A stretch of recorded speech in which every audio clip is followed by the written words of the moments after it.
Hello! Uh, been a while since I've been with this backdrop in this series. So, Warbreaker. I have some thoughts on this one. I actually waited like almost a week. I think it's actually been a week since I finished Warbreaker. I wanted to give myself time to really sit with how I feel about this one. Um, because I don't want to be unfair. Because I do think something happened from my perspective with this book. I think that I was maybe not in the right headspace for it for a large part. This book just never really gripped me the way that um, Elantris or Mistborn did. I thought it was going in an interesting direction during the second part of the book. I was kind of excited about some of the stuff, but it just never delivered on any of the things I found the most interesting about it. It feels incomplete. Uh, I don't know how I'm going to structure this video. I don't know what really to say. Um, I'm going to start by talking about my general issues, and then I'm going to talk about some of the specifics. So, my opinion of this book became both better and worse when I read the annotations. So, the ebook copy comes with annotations for each chapter from Brandon, where he sort of describes his thought process behind each chapter and also gives some behind the scenes info and some Easter eggs and stuff like that. Um, and I didn't read any of the annotations while I was reading the book because I was afraid of spoilers, which turned out to be good. There are spoilers in there. So I read all of the annotations in one go after finishing the book. And the annotations reveal that a lot of the stuff in the book is a lot more developed and thought out than it seems in the book, which on the one hand is good because it means that I can appreciate some of the depth that is in the book, which I missed. However, it's also bad because, to put it quite frankly, that depth is not in the book. It's in the annotations for the book. Um, there is so much in the annotations that I just kept, like, every time it would come up, I would go, oh, that's interesting. I wish that was in the book. That would make the book much better. Um, Essentially, I feel like this book needed to be about maybe 200 pages longer than it was. It needed more time to flesh everything out. It needed to be paced slower, which is not something I ever thought I'd say for a Sanderson book, because if there's one thing Sanderson excels at, it is pacing. Never in any of the previous Sanderson books, even Elantris, which I had my issues with, never did I think, man, this is really dragging on, or man, I wish this, man, I wish this wasn't so rushed. Like, no, that's never an issue with Sanderson. This is the first time where it feels like an issue. It feels like he crammed a 800, 900 page story into a 500 page book.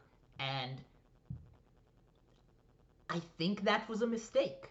I don't know if he had to. I don't know if that was part of his contract or something, but I feel like this book really, really needed more book in it. Uh, so I'm going to give you some examples from the annotations.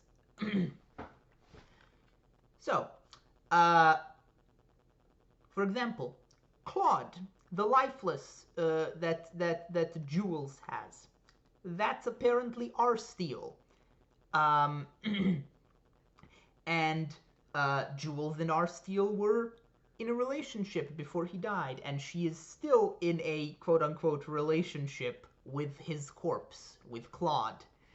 Uh, this is a really, first of all, like, it's a really disturbing detail, but it's also one that would have helped out immensely to to sort of flesh out both Jules and the world in general, because one of the things that is lacking in this book is any real thematic utilization of the lifeless. The lifeless are just the lifeless feel like they are just a MacGuffin in this story. They could be anything. If the fact that they are reanimated corpses never really is relevant to the story, they could just as easily have been like robots. Like if this whole story was the same and the only difference was that the lifeless were just an army of reanimated inanimate objects that weren't human bodies, it would be the same.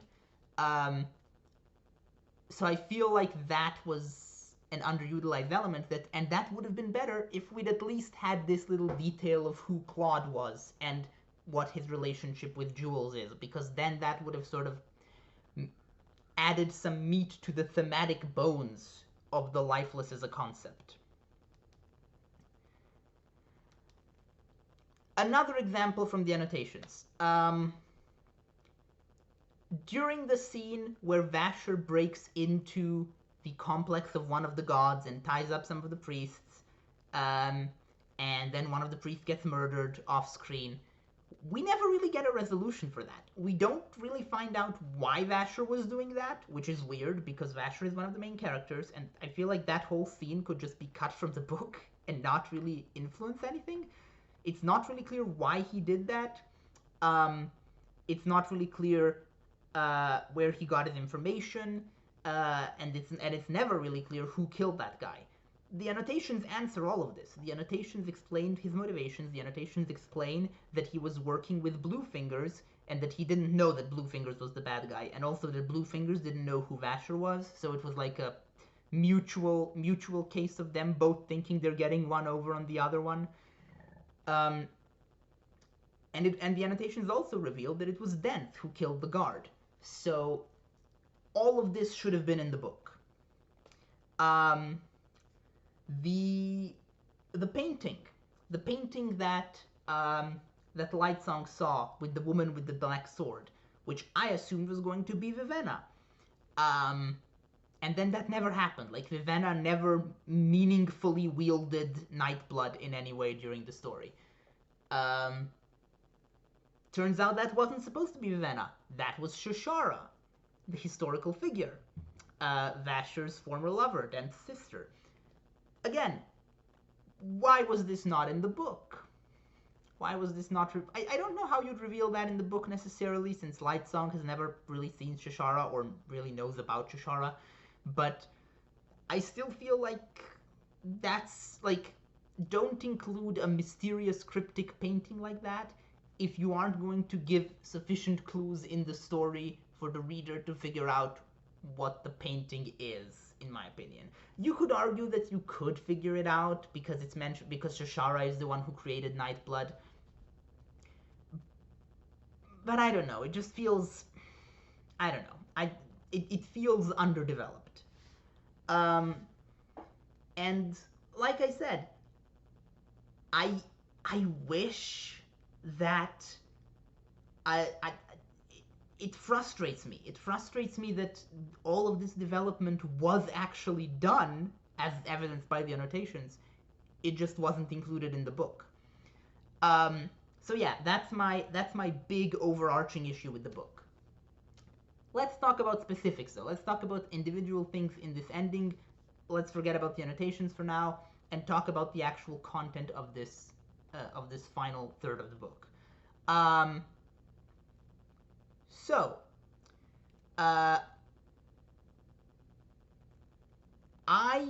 really enjoy some of the plot twists around the God King and the priests, but I don't enjoy all of them.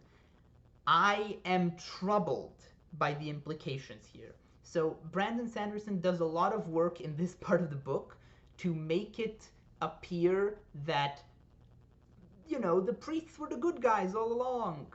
We were wrong to doubt them. It was all dense deception.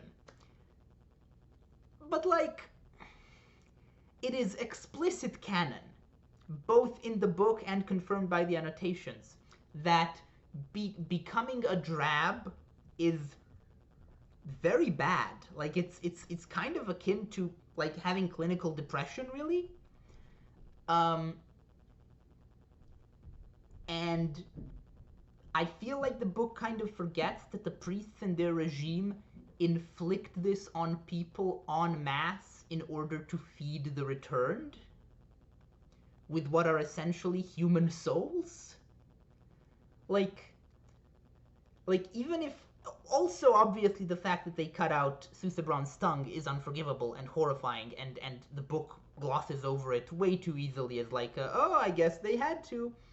Um, but just the overall regime is bad, and the book doesn't seem aware of that. Uh, in the annotations, Brandon does a lot of comparing this to the Lord Ruler's regime in Mistborn, and sort of saying how, oh, you know, the Lord Ruler's regime was sort of unequivocally evil and bad, whereas here I wanted to do like a regime that seems like the Lord Ruler's, but it's actually secretly good. First of all, you already did that with the Lord Ruler because you tried in the third book desperately to redeem the Lord Ruler and failed, in my opinion. That was my least favorite part of the third book in Mistborn. But secondly, you also failed here because the regime is still bad. You just pretend it's not. Like, I don't know. Something just rubbed me the wrong way around about this, and especially actually the part that rubs me the wrong way is the idea that it's that the actual bad guys behind the conspiracy were the like put upon oppressed ethnic minority. That's a weird choice to have the put upon oppressed ethnic minority be the bad guys and the oppressive theocratic regime be the good guys. Why'd you do that, Brandon? I mean, I'm sure you could do that well, but I don't think this book does it well. And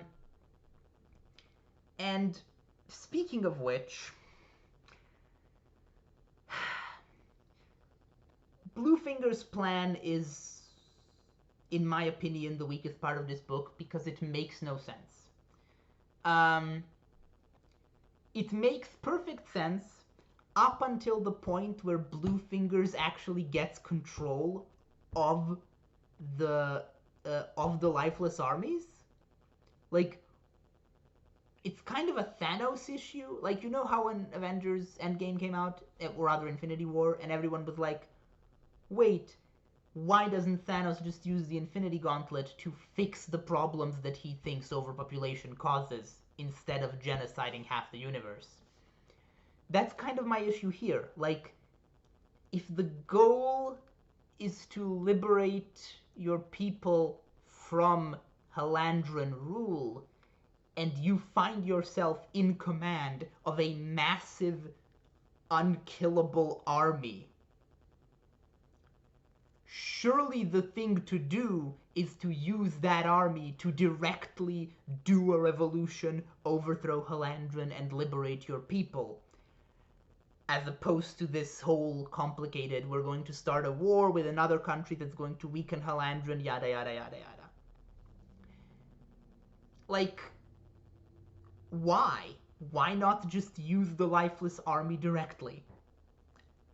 It feels like a unnecessarily complicated plan.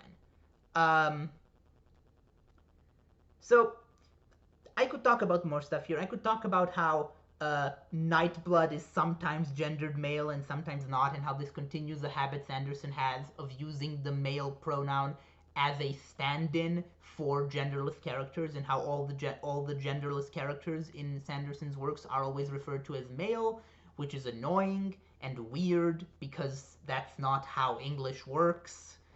I could talk about how it's you know, it's nice that the first time I actually like The first time I actually like two of Sanderson's characters waiting until the end of the book to actually have sex, even though they're in a romantic relationship before that. The first time that actually works for me is also the first time they're not waiting for marriage because they've been married all along. I can talk about. I do like Vivenna's story arc. I do like there's a good line, for example, in here. Let me just find it. There's a good line where she says, "When her faith had become about clothing instead of people, it had taken a wrong turn." Meaning that she realizes that her obsession with sort of decorum and presenting chastely and so forth is bullshit, and that she should actually be helping people instead, and that should be her priority. Which is fine, but the issue is that she also just casually accepts awakening and becomes an awakener and starts gathering breaths, apparently, at the end of the book, it's implied. Which, again, it has now been established that taking people's breaths is actively harming them. Like, it's bad. First of all, even if we ignore the part where it's apparently akin to depression, you are just shortening their biological lifespan. Like, it is unambiguously morally wrong to take other people's breaths. But the book seems to settle on the idea that it's not. The book seems to settle in the end on the idea that it's actually neutral and it's how you use it that's the problem. Which it's not. It's bad. It's exploitative. It's bad. It's harmful. Don't do it. I don't like it. So yeah, I think I'm going to stop there. This has been a bit more ranty than my usual videos, because this book just kind of frustrated me from many different angles. And